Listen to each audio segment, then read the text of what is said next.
Thank you, James, and good morning, everyone, and welcome to day 2 of the conference.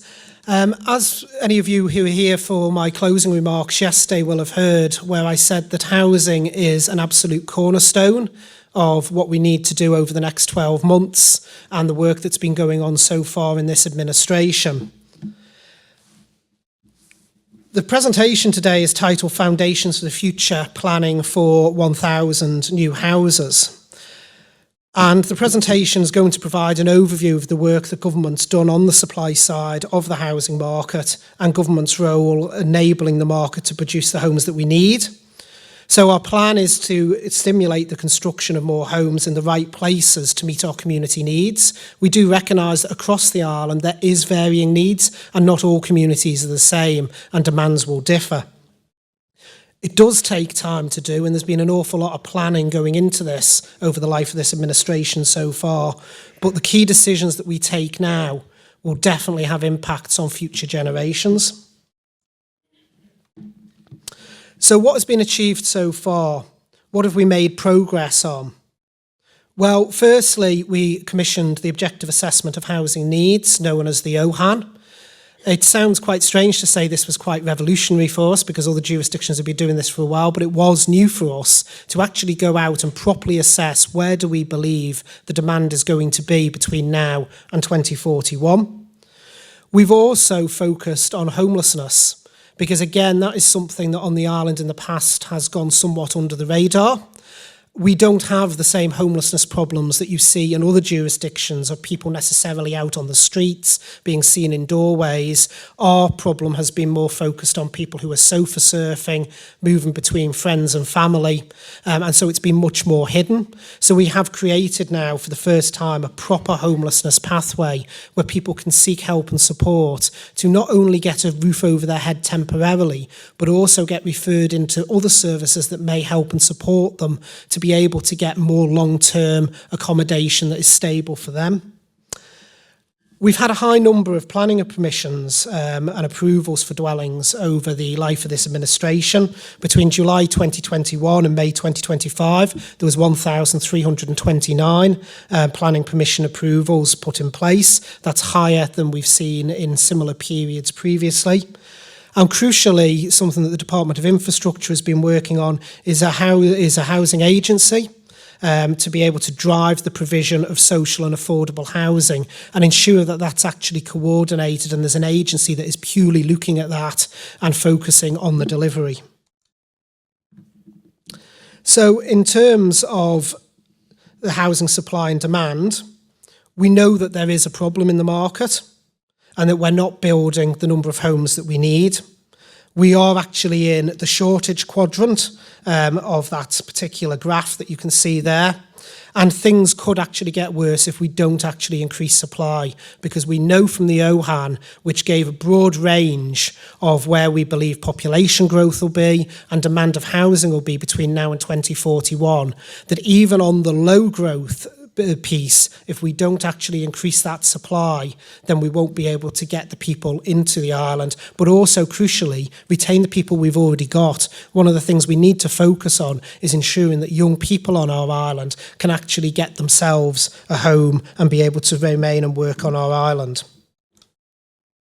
So in terms of the detail, one of the things that came out of the OHAN is even to meet the island's limited population growth needs, on the limited part of the OHAN, we need 5,500 more homes to be zoned to meet those needs.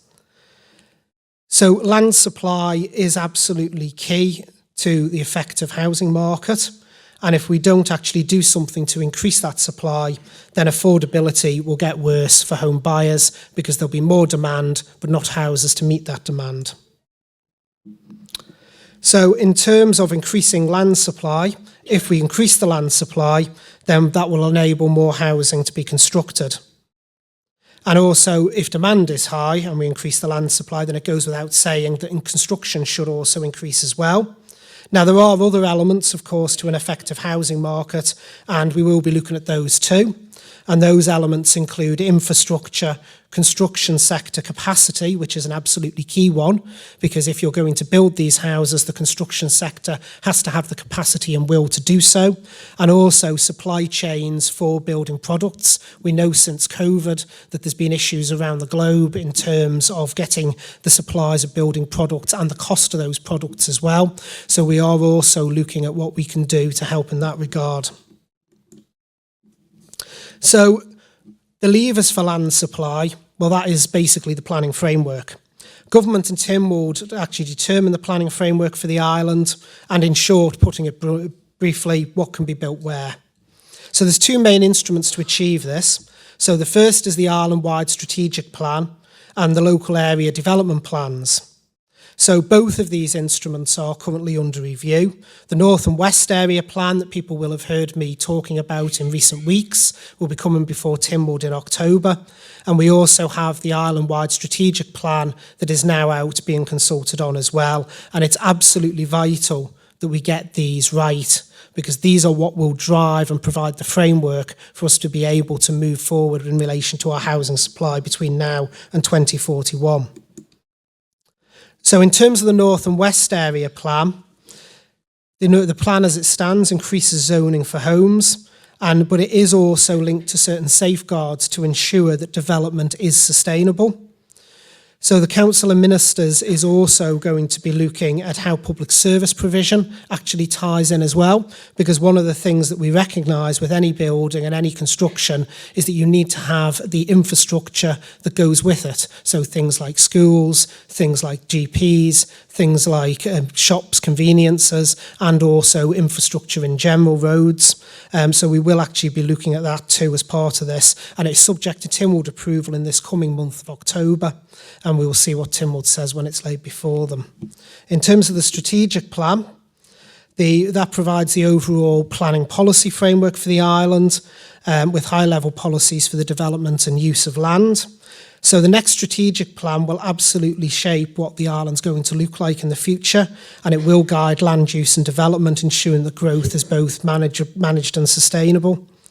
It must provide for the homes we need, but also the amenities, environmental protection, infrastructure and community facilities. So that is currently out for consultation. The consultation closes on the 27th of October, and I would urge anyone who's got any interest in housing, any interest in the future housing on our island, please go and fill in that consultation.